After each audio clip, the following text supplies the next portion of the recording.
તો મોટા સમાચાર રાજકોટથી રાજકોટમાં ધોધમાર વરસાદ ભારે વરસાદથી અનેક વિસ્તારોમાં પાણી ભરાયા છે। ગોપાલ ચોક વિસ્તારમાં પાણી ભરાયા છે, લોકોના હાલ બેહાલ છે।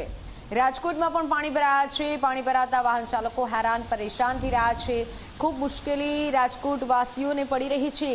સાધુવાસવાણી વિસ્તારમાં પણ પાણી ભરાયેલા છે, ઠેર ઠેર પાણી ભરાયાના દ્રશ્યો રાજકોટથી સામે આવ્યા છે, કારણ કે જે વરસાદી સિસ્ટમ રાજકોટ તરફ જે રેડ એલર્ટ છે અને રાજકોટમાં ધોધમાર વરસાદી માહોલ, તંત્ર તરફથી પણ તમામ લોકોને અપીલ કરવામાં આવી છે।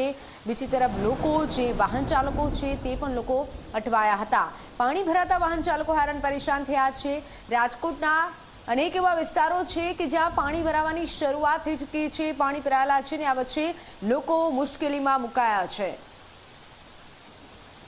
રાજકોટમાં અત્યારે તંત્ર તરફથી પણ લોકોને અપીલ કરવામાં આવી છે કે સાવધાની રાખજો।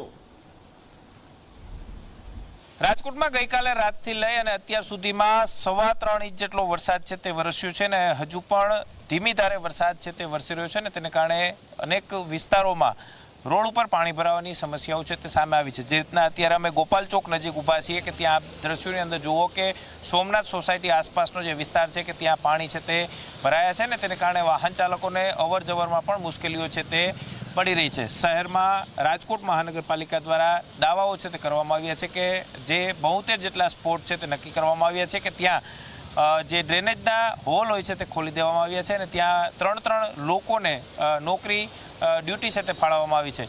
સૌથી મહત્વની વાત એ છે કે તેમ છતાં પણ આ પ્રકારે પાણી છે તે ભરાયા છે। જો ભારે વરસાદ વરસે તો રાજકોટ શહેરમાં અલગ અલગ જે નીચાણવાળા વિસ્તારો છે કે ત્યાં પાણી ભરાવાની સમસ્યાઓ છે તે સામે આવી શકે છે। હાલ રાજકોટના 150 ફૂટ રિંગ રોડ સહિતનો જે વિસ્તાર છે, ગોંડલ રોડ ઉપર પીડી માલવીયા આસપાસનો જે વિસ્તાર છે કે ત્યાં પાણી ભરાવાની સમસ્યાઓ છે તે સામે આવી છે, પરંતુ હજુ પણ ધીમી ધારે વરસાદ છે તે વરસી રહ્યો છે। જો આગામી સમયની અંદર ભારેથી અતિભારે વરસાદ વરસે તો રાજકોટ શહેરની અંદર પણ નીચાણવાળા વિસ્તારોમાં પાણી ભરાવાની સમસ્યાઓ સામે આવી શકે છે।